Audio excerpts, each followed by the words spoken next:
Hey, great. It's good to see you all. This is the February 2018 version of Rathe's Roundtable, sponsored by World Voices Organization, the only industry trade association for voice actors. We are so glad to see all you guys here today because we got a lot to talk about and some important topics. My lovely co-host, Ann Ganguzza, I think, is going to do the honor of the introductions. Yes. Thank you. I'm super excited about the panel today, so let me get right to it. I will introduce first Matt Dubois, CEO and founder of the VoiceCastingHub. He found his interest for entrepreneurship and technology while in college when he wrote his first piece of software. Ultimately, that sold to a publicly traded company, and he pursued his passion of building his business. So currently, he's CEO of national cloud hosting provider Cloud9, and partner in a merchant services provider, accounting software company, and a sports fundraising platform. Thanks for joining us, Matt. Yeah. Thank you for having me. Next up is Carol Rathe, the owner of GoVoices, a Denver-based voiceover talent agency serving worldwide clientele. She began her career as a professional voiceover artist and then later on became a writer, producer for commercial, live television, network, and industrial projects. In 2009, she combined her love of VO with her love for natural beauty and moved to Denver. Yes, it is beautiful there, where she founded GoVoices. And in the years since, GoVoices has gained a national reputation for integrity and excellence. Thanks, Carol, for joining us. Hey, Carol. It's great to be here. Yay. And my camera doesn't work. Next up, we have Erik Sheppard, the force behind the Sheppard Agency and one of the founders of the VO Agent Alliance. Erik is a seasoned pro with a long history of professional clients and successes. And he's also that guy that you see in that successful YouTube show called The Outspoken. So Erik has long been a voice of advocacy, experience, and reason for us here in the voiceover community. Thanks, Erik, for joining us. Thanks, Erik. Thank you. Next, we have Liz Atherton, the queen bee and owner of the Atherton Group Talent Agency, also known as TAG, an on-camera and VO agency with their headquarters in Austin, Texas. She's actively working with talent and clients all over the United States and abroad. Liz, thanks so much for joining us. Thank you. And last but certainly not least, we have Peter Bishop, a seasoned British voice actor, and I like this description, as Sting says, an Englishman in New York. He's currently the executive vice president of the World Voices Organization. And for the past 10 years, he's worked as a full-time voice artist operating in his own home studio where he provides voiceover work for corporate, commercial, explainer, audiobook, e-learning, telephony, documentary, and medical. And he's a proud new grandfather, so congratulations. Great to see you, Peter. Congratulations. Thanks. Thanks again, guys, for taking time out of your busy day. I'm going to actually throw the first question over back to Dave to start this. Ann and I have talked about this, and it's an easy first question because we all want to hear what's going on with Matt's new voice casting hub as we tackle the challenges of a post-VoiceBank world. So, Matt, the floor is yours. Please describe your new endeavor and how's it going? Thanks for having me. It's going well. It's actually, we've had an overwhelming response to this, and we have some agents that are on voices.com and on our site right now, and from the reports that we're getting every week, we're basically kicking their butt on the union jobs, and so I would say that's a pretty successful start. We still have a lot of work to do, and there's a lot left that needs to be done. We have a lot of features that are coming out by March 1st, but we're hiring some extra customer support reps, and we're just doing everything we can to keep up with the constant demand and flood of support requests. And we had 2 great webinars yesterday that hopefully kind of helped out easing some of that load for our staff that's really been working tirelessly here to get this going for everybody. What's been the biggest challenge so far? Building a software company is not, it's not that challenging. It takes a little bit of time. We've had to do it we're about 4 months into this, which was probably about an 8-month project. Yeah. Normally, so that was a little hectic around here. I would say the bigger challenge that we kind of underestimated initially was this wasn't just a software platform that we had to do. The reason why I guess I'm on this in this roundtable discussion is it's become kind of a PSA campaign. There's a lot of education that's had to go on within the industry. Everybody's used to doing something for so long, and there was a lot of people kind of sleeping and not paying attention to what was really happening behind the scenes. And, with this acquisition, it's more than just the VoiceBank acquisition was more than just a software company acquisition. It was actually a large shift in the industry, or what an attempted large shift in the industry. So, educating people to that process, what's really going on there, and then showing them a new platform that's just not the same. It's changed. They've been doing something the same for 15 years, and change can be tough. It's good, but there's some people that are just they struggle to see something different. That some of it's all they've ever known. So that's been the biggest challenge, is reaching everybody. Just one more follow-up question. What are what's the most common question you're getting from agencies? Why is this not just like VoiceBank? It's better than right? It's better than VoiceBank. There you go. Yeah, and that's where the education process came in. Is I think some of the expectation from the agents was, okay, VoiceBank got purchased. At first there's people like, oh, they're not going to shut it down. It makes money. But I think there's a handful of agents that knew, and certainly all the agents that are on and then the roundtable right now knew that it was more than that, and that they were going to shut down VoiceBank eventually. But there was quite a few agents that were in denial that would ever happen. Then they announced it would happen. Yeah, there still are. Yeah, and then they recently announced that, and then there's still a handful that are in denial. Really, what's going on here? So we couldn't just put another VoiceBank up, because this wasn't about VoiceBank being shut down or purchased. There's a bigger plan here that's going on, and it's really aimed at cutting out the union out of jobs. The agents have just kind of got caught in the crossfire. And with no agents and no union, that's where that's where it's really going to hurt the rates for the talent. So Peter, yeah. Yeah, I had a couple of questions. I'll start with the first one. I think it's a measure of how much the new platform was welcomed in the industry by the amount of buzz that's going on with working VOs. But unfortunately, from some people I've spoken to, there seems to be a misconception out there that the hub is for them, because there's been so much interaction.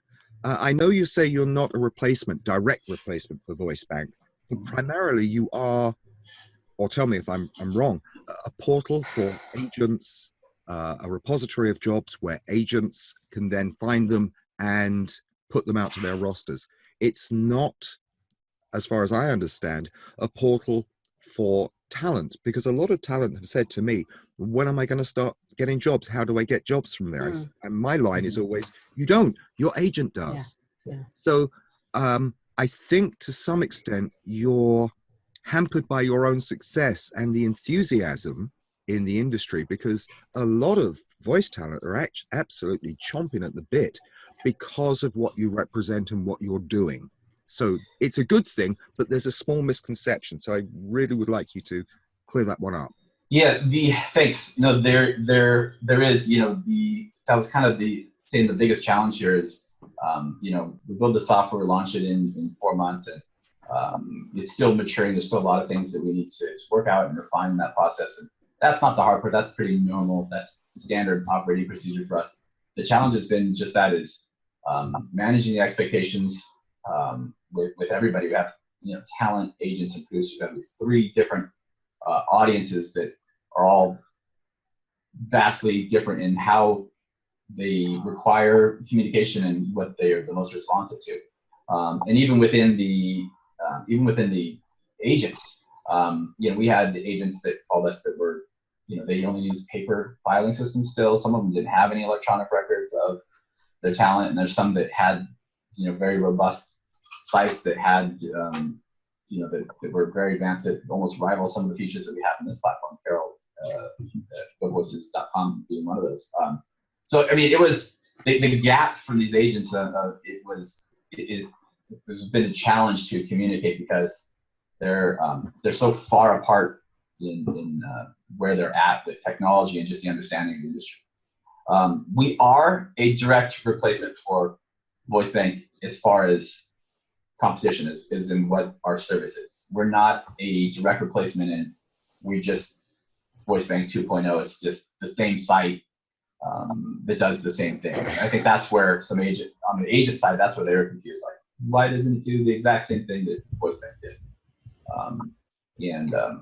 But for talent, with Facebook and social media, it's hard to, we try to do our best to wrangle them in and keep the expectations set, but sometimes things get viral and get carried away, and our phone lines and support reps certainly know that struggle.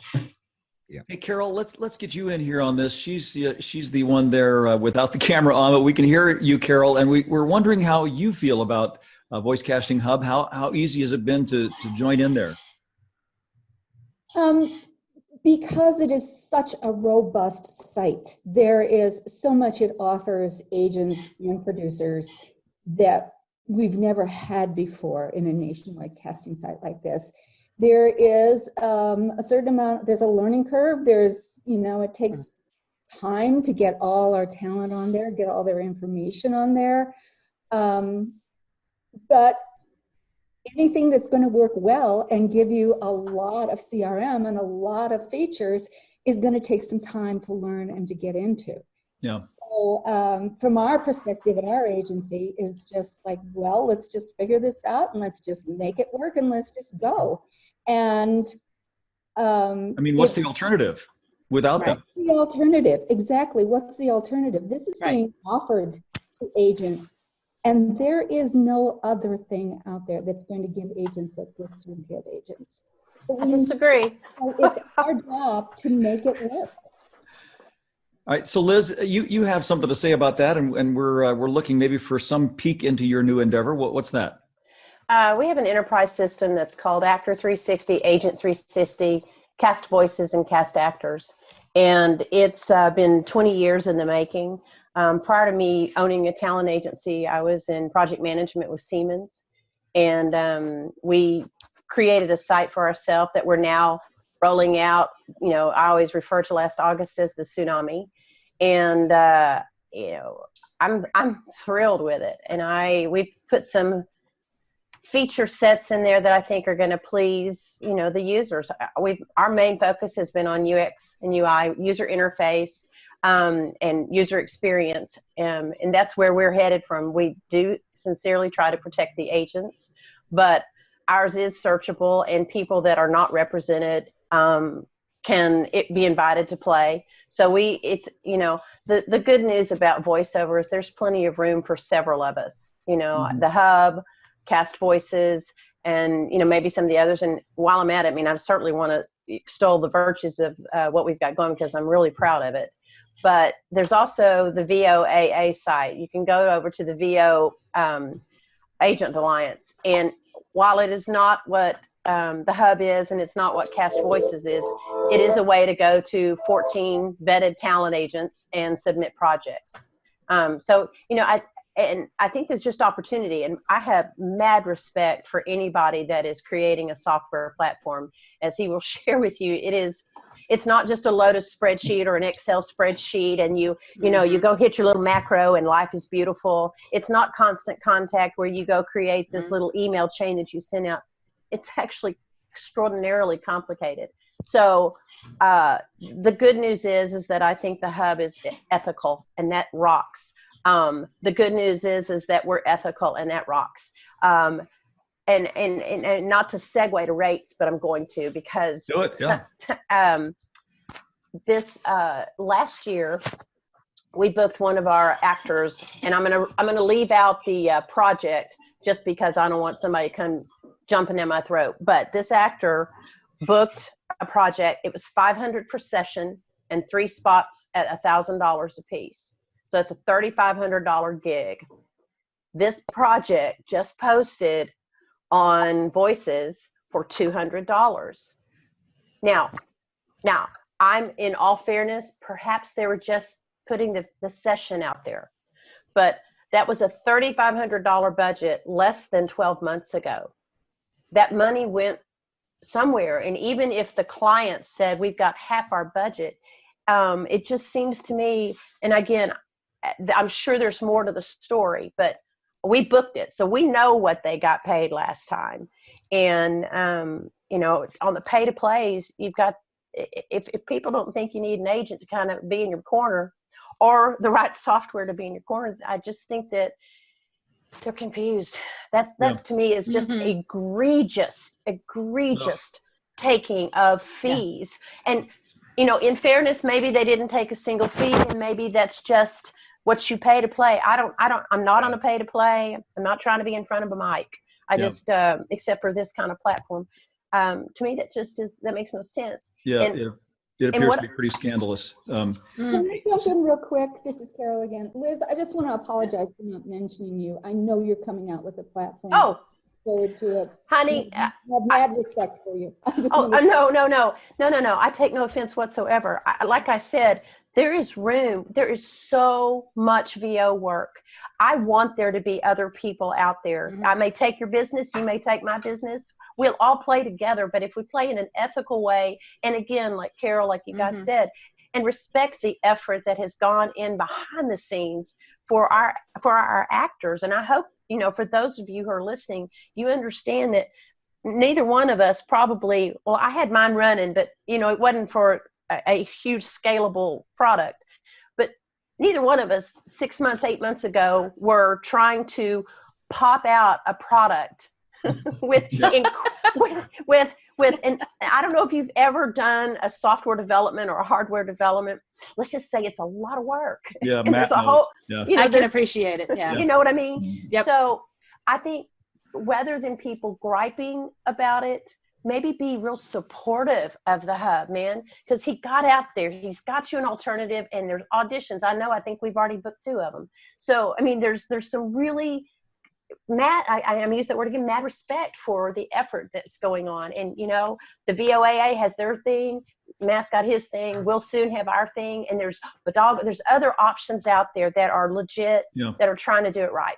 Well, you mentioned the Voiceover Agent Alliance. Yeah. Let's talk to Erik and see how that's going. Yes, Erik, please. With the Alliance.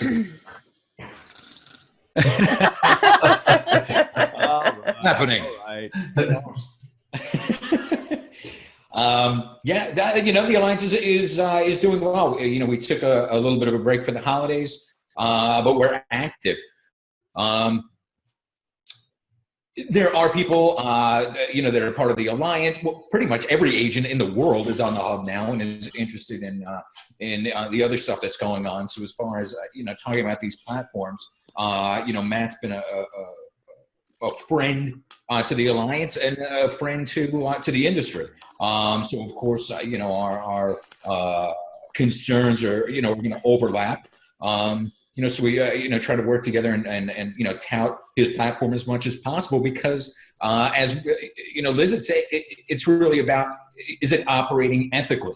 That's what the Alliance's main concern is and has always been. I mean, that's what we're formed and based around the concept of, you know, our business partners are our clients, are our talent, are we ourselves, and in a lot of ways are the other agents. Are they operating ethically? Because we do believe that is what is going to right this ship. That is what's going to turn things around.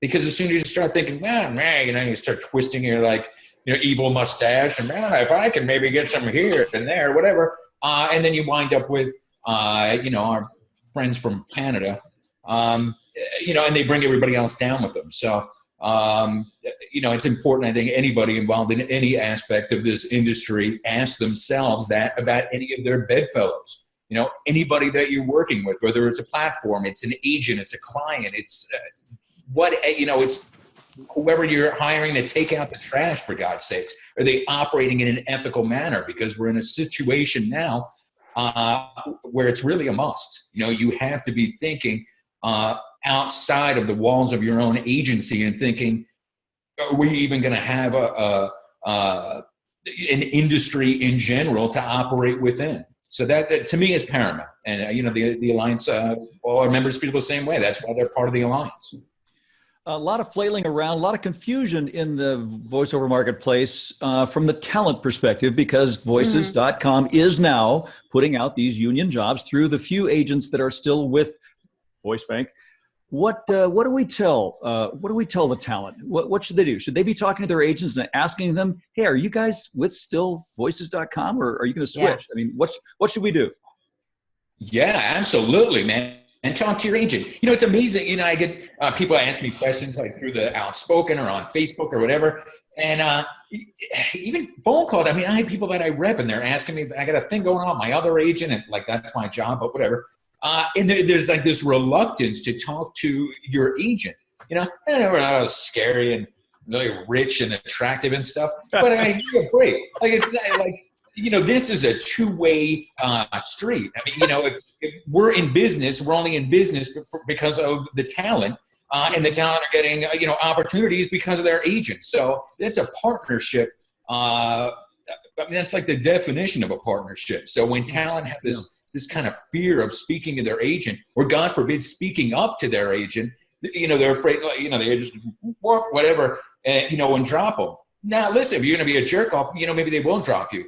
But if you're concerned, again, about who, you know, kind of one removed, if you're saying there are people that are unethical that I do not want to be associated with, and now through you I'm associated with them, and I have a problem with that, tell them, man, because otherwise they can't make an informed decision themselves. They might be thinking, well, no one's got a problem with this thing that I'm doing or that thing that I'm doing, or, oh, by the way, as an agency, we decided we're going to raise our percentage to 50%. Well, nobody said anything, so I guess it's cool, you know?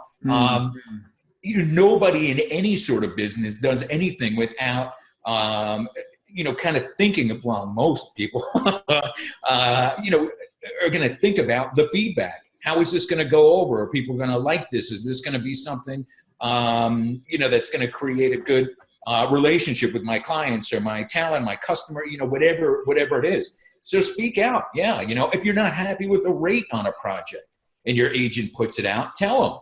Say, listen, I'm sorry, I'm not going out for this one because it's, you know, cuts and versions, and we're not doing that. Or, look, this rate sucks, you know, or, look, you probably got this from some douchebags over there, and I don't even want to be on their site, and now I'm back up even when it took me 2 months to get down, so thanks. Get me back off. That's the agent's responsibility. So, you know, put us to work, for God's sakes, man. You know, we can earn our keep. Okay. I think something that was important that was mentioned earlier was the education, obviously, and how, you know, we can maybe work collaboratively to educate not only the talent in what's involved, but obviously the buyer as well. And my question to you guys would be, what sort of ideas, what sort of things would you suggest or recommend? What do you think? I'd actually like to tee it up to Peter for this. WoVO has been thinking about this for a while, and we actually, as an industry trade association, are prevented by federal law from colluding to set rates. So we're not ever going to say to our members, you can only charge this much. But we can encourage our members to, in turn, do what Erik said, which is talk to their agents, talk to their clients. Peter, you want to talk about we've labored long and hard about the wording of some communication because we are constrained by certain laws. It's just not the rates and the collusion thing. There are question marks about calling out individual players in a marketplace for certain behavior. So all we're doing is appealing to the members to ask one simple question. Is what you're doing right for both your business and the industry? Because if it's not right for the industry, you're not going to end up with a business.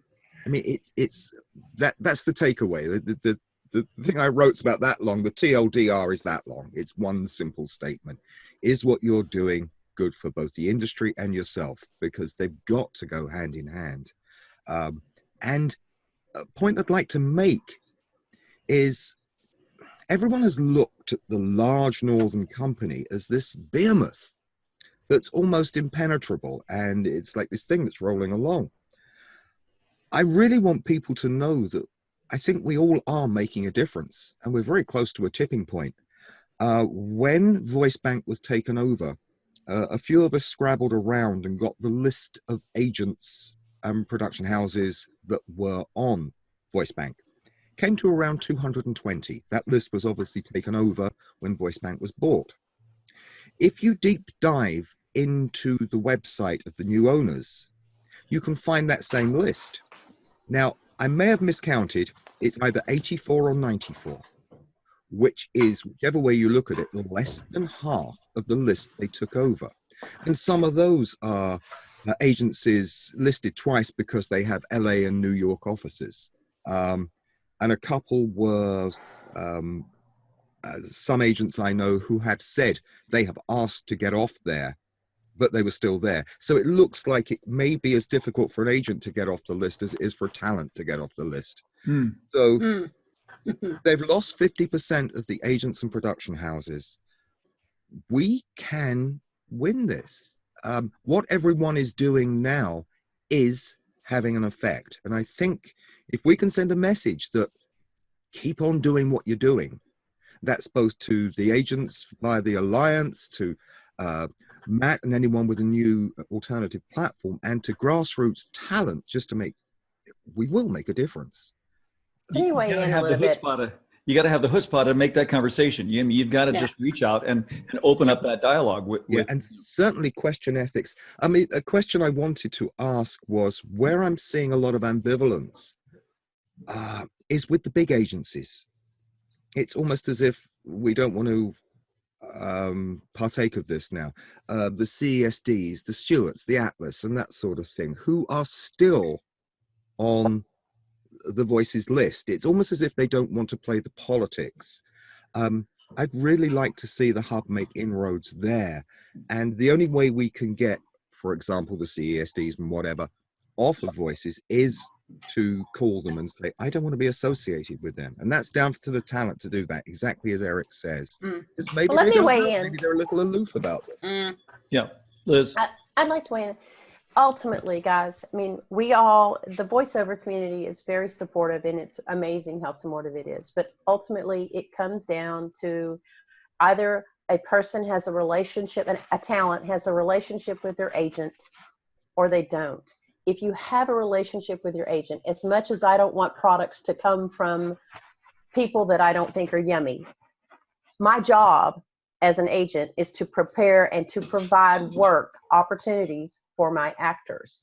If my actors are doing the right thing, they know I'm not going to present something to them they shouldn't play in, or if it's questionable, I give them their alternative. You don't play if you don't want to play.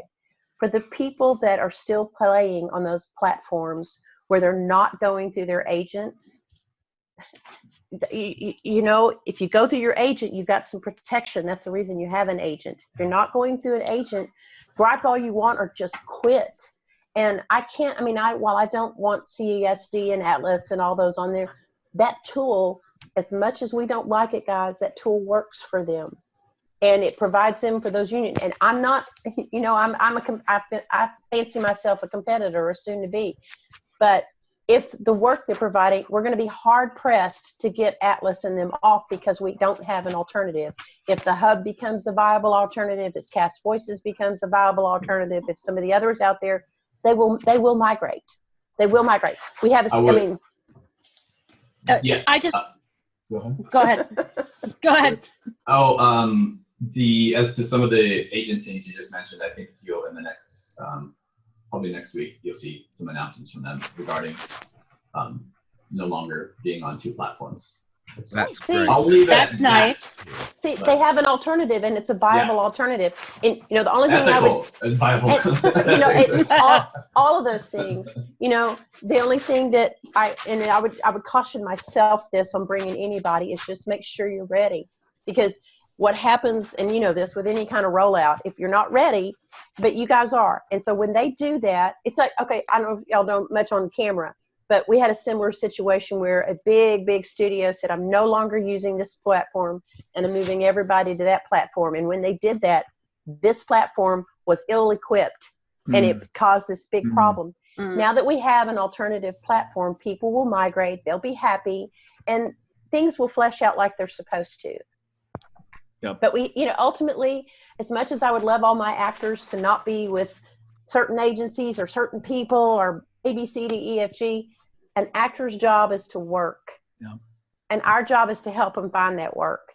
And we want to do it in the best way we can. And as much as I don't want us to use some things because I think it's icky sticky, it's still a tool. They're simply tools. Now, if the tool is taking things away from your experience, like money or other things, find another tool. Yeah. And so that's what we're doing. And I think, hats off to Matt for getting out there and giving them an alternative quickly, because that will help the migration quicker as well. It's a good point that some people have asked us, what more are we doing for Fight for Fair Rates? And that's kind of been our stance is, we're just a software, we're just a tool. We support the Fight for Fair Rates, but we're not getting involved. We don't want to do the agents' work. We think that's kind of what the agents should be doing, and so our stance is to be supportive of the agents and give them the tools, as you said, give them the tools to be able to have some alternatives to be that fight, because we support it. We're just we try to just maintain that we're a platform and Stay out of the politics, huh? Stay out of the politics and stay. We don't want to get in even in the middle of the casting process. We don't. Yeah. We make sure all the producer information goes through to the agent. We don't hide anything. We want to make sure that communication's there. We've had some people ask, like, are you going to do some screening, this and that? We want to stay out. We know the agents, they know what they're doing and they know the industry the best. And we don't want to come in and try to tell anybody that we know how to do it any better. And we're going to be a little different than you there, because like I said, there's room for everybody. We've spent a lot of time on algorithms to help highlight when things are not like where they should be. And, we have used guidelines for those, but those are differences in us that will make, there's plenty of work for Matt, there's plenty of work for Tag, there's plenty of work for the actors that use, or CastVoices or any of them out there, everybody's doing voiceover these days. It's a good place to be. Yeah. Let me ask Carol, have you had conversations with other agents about what they should do? Carol, are you going to VoiceCastingHub? Are you going to CastVoices? Where are you going to, what do you tell your agent friends? Well, I'm also a founding member of the VO Agent Alliance along with Erik, and we in the Alliance participate a lot in this kind of conversation. I am definitely recommending people go to the hub. Excuse me. I'm definitely recommending people go to the hub. I think people's eyes are going to be really opened when they see what's available to them there. As Matt mentioned, I've had a very robust website for a long time, which is a CRM website. And I grew my business because I did that. And I can say to other agents, take advantage of this amazing new tool that's available to you, because you will grow your business, you will streamline your business, and you will emerge victorious over these jerks who are trying to steal your business from you. Yeah. How do you really feel? Let me just throw this out. We don't have a person here who represents the union, but where is this union and all? I tried to get Bob Bergen on this call. He had a job today, so he couldn't join us. But I mean, I keep hearing that they're gonna open up a voiceover position. There's a position open. I saw that for director of national voiceover director. Doesn't all this threaten them? I mean, I don't get why they aren't reacting more. Where's that coming from? They are now, actually. I've talked to Bob today and pretty much almost every day for the past week and a half. Not only Bob, but Keith, the National VO Committee Chair, and did some presentations for him. They're getting more involved now. For a while they didn't see it as much of the acquisition as much of a threat to them. And I've told the agents this actually too, that some of the agents that were talking to the union, I don't think they were using the best angle. It was like, here's how it's affecting us. This is the feedback I got from the union, that it wasn't going to the union saying, here's how you're being threatened in this, wasn't the point that was getting across to them. And when I did the presentation, it kind of laid out, you know, Morgan Stanley on voices.com site. Morgan Stanley, they said that Morgan Stanley is a part owner in the company. If you go to Morgan Stanley site, you have to go to the private equity site, not the wealth management, the friendly, you know, the friendly people that you know, the neighborhood that help you get your kids through college and your wealth planning, and that this is the same people. This is the private equity people, and on their site, and this was I had this you know, sent out and brought this to the union. They talked about voices.com and having injected their own leadership positions there and a board, and have a 2 to 5 year exit strategy. And this is on Morgan Stanley site, so this is all public information. And their goal is to convert union jobs into non-union jobs. And as you know, they only allow union jobs to go to agents now. Not all the non-union jobs go through voices.com. So when we showed them that, look, this isn't a battle, this isn't a VoiceBank acquisition, this isn't a battle against the agents. The agents are merely caught in the crossfire. They're just going to be casualties of war. This is really they're really going to take you out. And if you wake up in the, you know, enjoying the game in the 8th inning and try to catch up, you're either not going to stand a chance, or if you do you really want to spend that kind of money to catch up, and you have that money and resources to do that at that time, or, you know, you can stop it now. But you know, this is a frank conversation and presentation that, you know, this is, they're coming from you. They're coming for you, not for anybody else. Everybody else is going to be hurt along the way. So we've had conversations after that, and every day I'm on the phone with the union for quite a while. So. Erik, I see some of the auditions you send out, and often you'll say, this rate sucks, or this is terrible, or I'm ashamed to even pass it along to you. Are you seeing this general degradation of the expectation of what voice actors get for their work? Well, absolutely. I mean, that, you know, that's why we're having these discussions. The question that I get the most, you know, and I live with voice actors too, you know, I mean, it's just a 24-hour thing.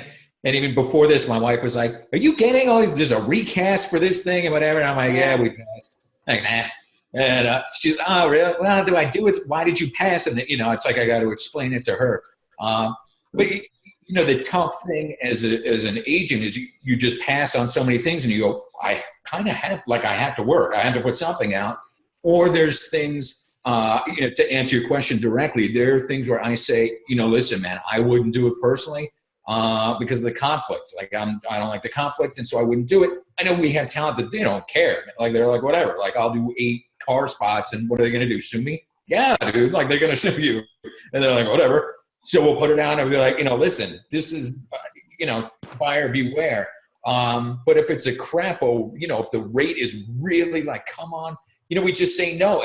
But it's sometimes, you know, you got to put out the best of the crap, like the most floating whatever, you know, and be like, all right, well, you know, maybe we'll try this. And then sometimes talent eat it up and they don't. The problem, I think the problem started with talent. You know, nobody wanted to be like a rebel and like, you know, I'm going to fight this system. And like, you know, you're a talent. You're supposed to say like, you know, yes, I'll do another take. You know, what else can I do for you? I'll be more purple this time, or, you know, how high do you want me to jump? That's the talent mindset, because, I mean, that's what makes a good talent. You know, you take direction and you follow the rules. So, you know, I think a lot of folks are a little wary of being, you know, kind of like a rabble rouser, or you know, like oh, that one's trouble.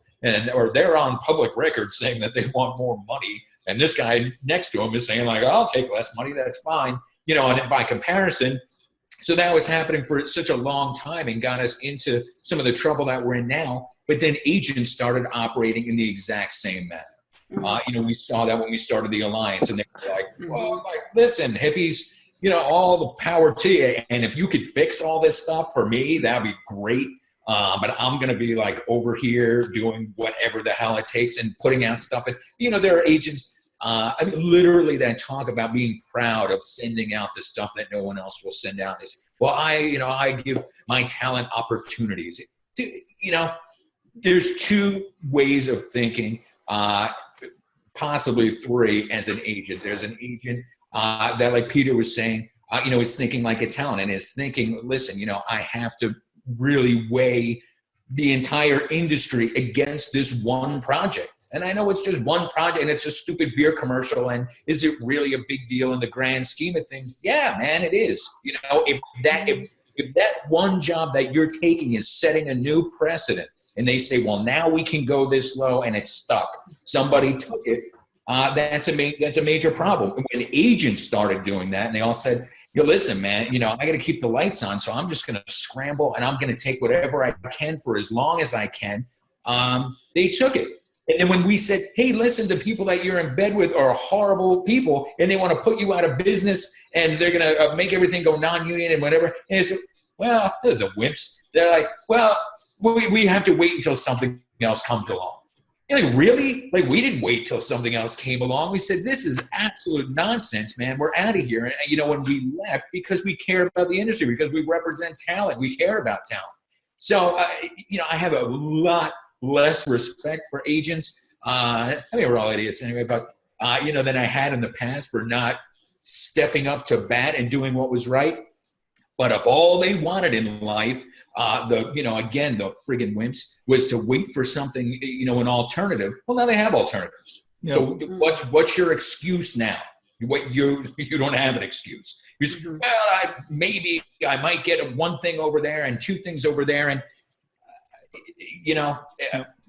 so do we call them out by name? Hell, I'm not going to call them out by name. But, there's movies where it's like a bunch of cadets being trained and then they screw up. And then the whole unit has to do push-ups all day, So they sneak out of their bunks at night and beat them with soap in a sock or something. Yeah. At some point there needs to be some accountability and people go, these are the people that are still doing this stuff, that are still playing this game, that are still wrecking things for all of us. Are you still working with them? Now, is anyone going to stop and be like, I just dropped CESD because I'm not I don't just as an example, if it's some huge agency, talents aren't going to just exodus and be like, no, I don't need that $1 million agency. But some accountability, it's past due now. There's no more excuses. Any excuse that they've been throwing out since forever, talent, agents, the buyers, everybody, they're out of excuses now. Yeah. At the talent level and at WoVO, we talk a lot about the difference between a voiceover job and a voiceover career. We see the hobbyists and the amateurs and the people looking for work as those who are ruining it for those of us who use it as a career. I think it's the same for a lot of different professions now. And of course, the internet has been a disruptor for that. And you're nodding. What do you see in that regard? Well, I'm nodding because I have a lot of, I work with talent who will, kind of quietly say to me, oh, I'm still on that site because, I need to work. And so I think that the education, like what Erik was saying, from the agents and from the top down, that mentality of is it ethical and is it, is it good for the industry?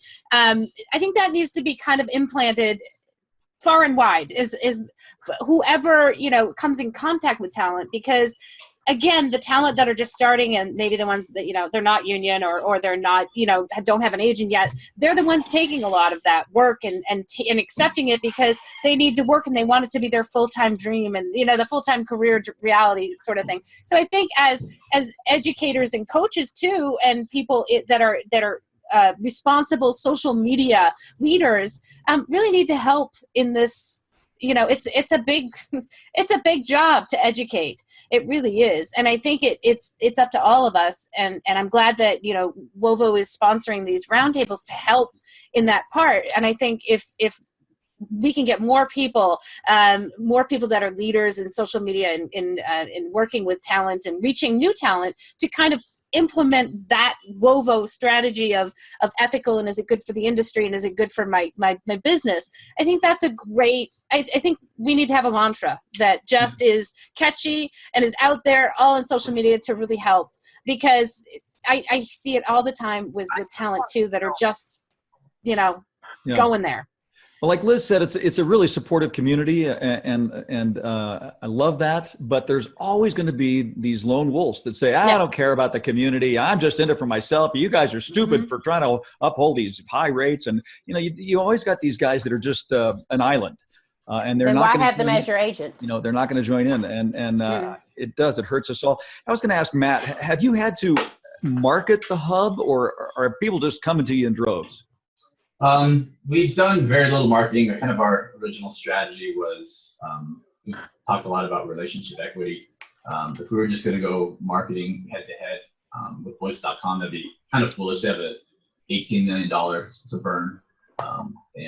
So we've done some guerrilla kind of grassroots marketing, and the deal we made was if we build this for the agents, we work with a lot of agencies to build this platform. If we build it, that they would share the responsibility in helping attract producers.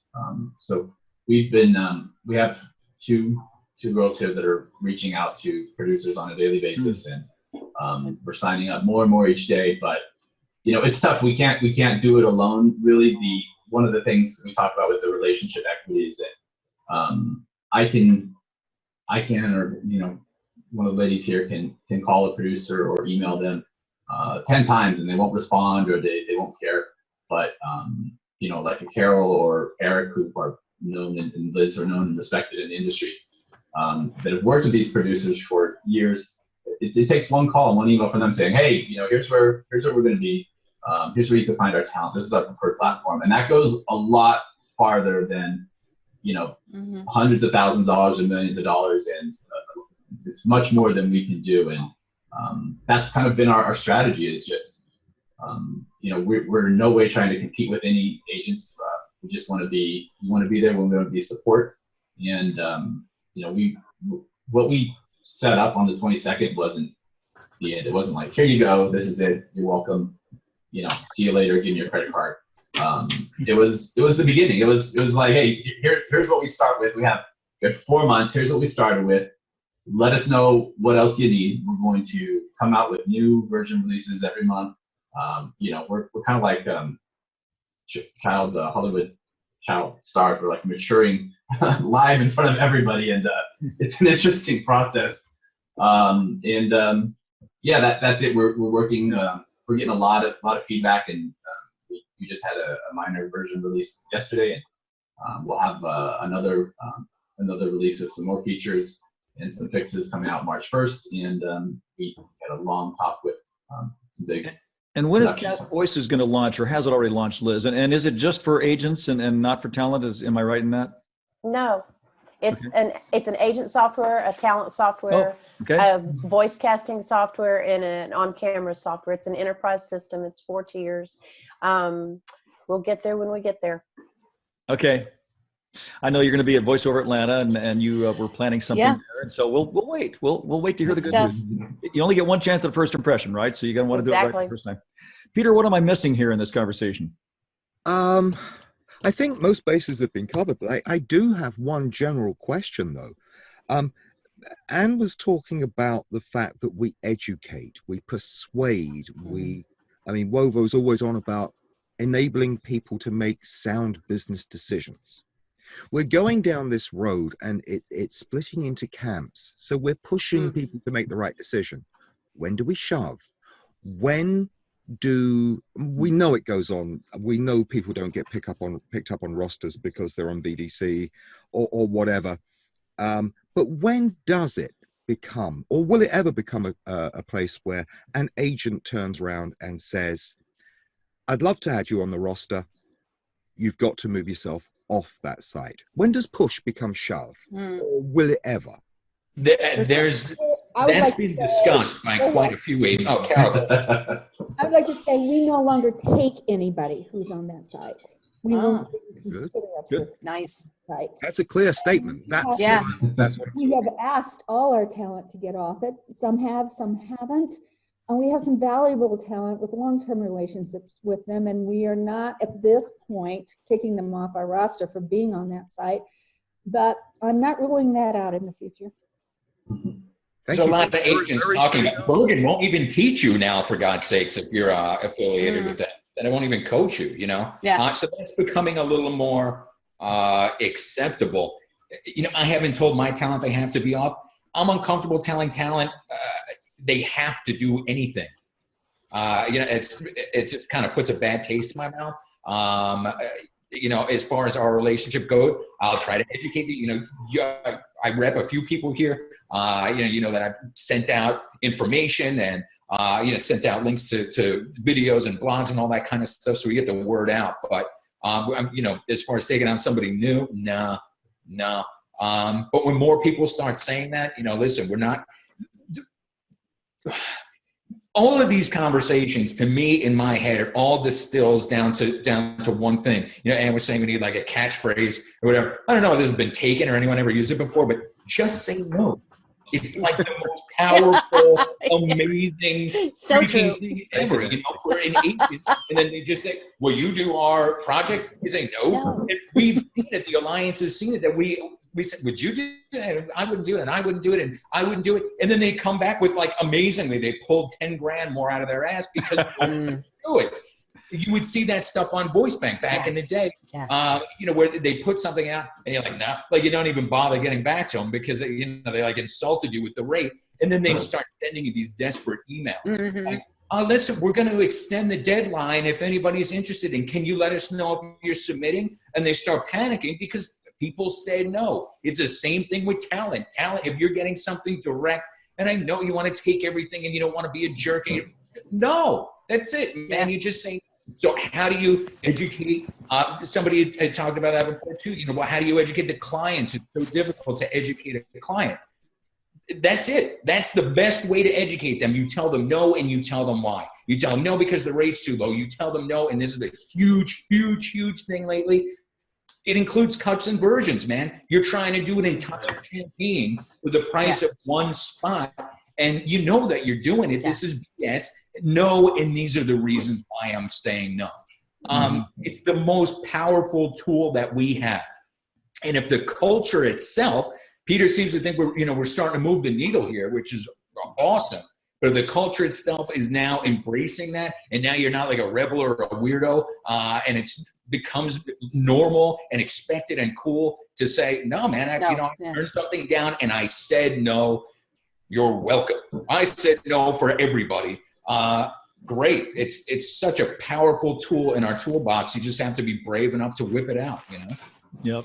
Hey, Ann, at the Voiceover Agency Alliance, we have a hashtag we use it's called Voices Strong. I would highly recommend. That's a real good catchphrase. Voices Strong. Yeah, we started using Voice Strong with WoVO too, and then the folks over at Fiverr started using it. Yeah, they stole it from. Go there. I've got paperwork in to trademark it, but we're having all kinds of problems because they want to be advertising and blah, blah, blah. But one of slimy, they're called pay-to-plays, they grabbed it and it was so great. Dude, this is anti-you, you jerk. We're getting close to the end of our hour. I just want to give, Carol or Liz, anybody else a chance to say a final word and where you see this all going. I would like to say we at our agency say no numerous times a week to projects. But what we do, we don't just say no. We always will say, we can't do it for these rates and terms. But if you were to offer this much, or if you were to change the terms this way, we can do it. And that helps. That rescues some of these things for us. And we say it to the casting directors over and over and over again. And it takes a number of voices doing that. And it has to come from both the agents and the talent, because I can't tell you how many things I turn down and then I find that my talent are auditioning it elsewhere. Yeah. It happens constantly. So I would love to see more of that from the talent as well. And if they know we're doing it on your behalf, we're doing it for you. And we will partner with you. We want you along with us. I'm part of another organization that's a similar organization for on-camera group of talent agents. And I literally just left a meeting with We're There before I came to this. Ultimately, it's education, ultimately, because if our actors don't understand or don't know whether they're our actors or non-repped actors, that working and selling your talent for that rate is not cool. Until they know that, they won't know to stand up, whether they know whatever tool they book it through. And when you won't work on a project, when everyone won't work on a project, that project has to change. And that's how we begin to raise the bar. And until we all do that and educate everybody about what is right, go to the World Voices page, go look at the rates, go to SAG page, go look at the rates, go see what has been negotiated by really smart people on your behalf. Pay attention to that stuff. And if those rates if they're trying to pay you something within that range, knock yourself out. But if they're not, walk away. No one wins. No one wins. Yeah. Ann, any final words? Well, I would like to first of all say thank you to all of you who have worked so hard, to help us to change the industry. I mean, I'm just like, I'm overwhelmed. Like, I think you guys are just fabulous. And I have such appreciation as a voice talent myself for all the work that you are doing to help us to improve this industry. So really, kudos to all of you. It takes, it's brave and I love it. And thank you, really, all of you. So. Thank you, Ann, for helping me to organize this event today and for co-hosting it with me. Peter, who will soon be the president of World Voices, thank you for coming on and bringing all your great ideas. Erik, you're the man. You always contribute to these conversations, and you're always very outspoken because that's the name of your episodes. Liz, looking forward to seeing you in Atlanta. Thank you for being on board with this conversation. The same goes to you, Carol. You guys are just awesome in what you're doing for the community and for us voice actors and talent. And just want to underscore to the talent that it is a conversation with your agent and with your clients. So keep on having those dialogues. And Matt, I know you are one busy guy. So God bless you for all you're doing for this community and for this profession. And just keep on. All of you. It's awesome. Yeah. Okay. Thanks for having me. Yep. Thank you. That'll conclude this February 2018 version of Rates Roundtable. I want to thank all you for watching. And for those of you who have participated in this panel, man, it was awesome. Thank you so much. Thank you. Thank Thanks, you. guys.